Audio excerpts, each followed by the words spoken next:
Turo ko lang to. Ito mga mix mga par, mapapakita ko sa inyo pagka kayo nag-overhaul ng makina. Ben. At ito yung langis papunta sa taas to.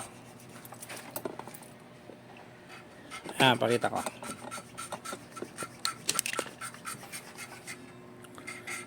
Ito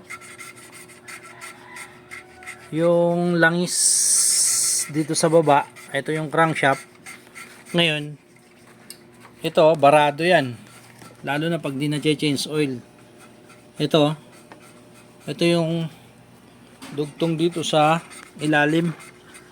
So, tingnan nyo mabuti oh. Iyon oh. Ayan, dumi. Laging naduduling tong camera ko. Ayan oh. Sobrang dumi eh no. Ayan. Ayan oh. Sobra. Grabe oh. Ayan. Linisan nyo to.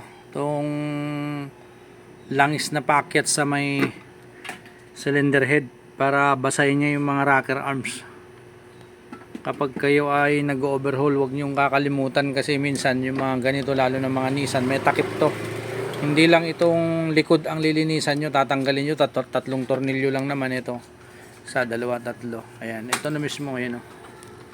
Ayan, grabe yung dumi, oh. Hindi na siya nakakahinga. Ito yung in-overhaul namin na grabe oh.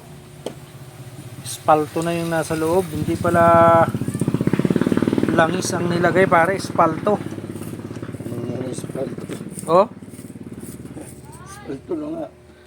Ha? Espalto.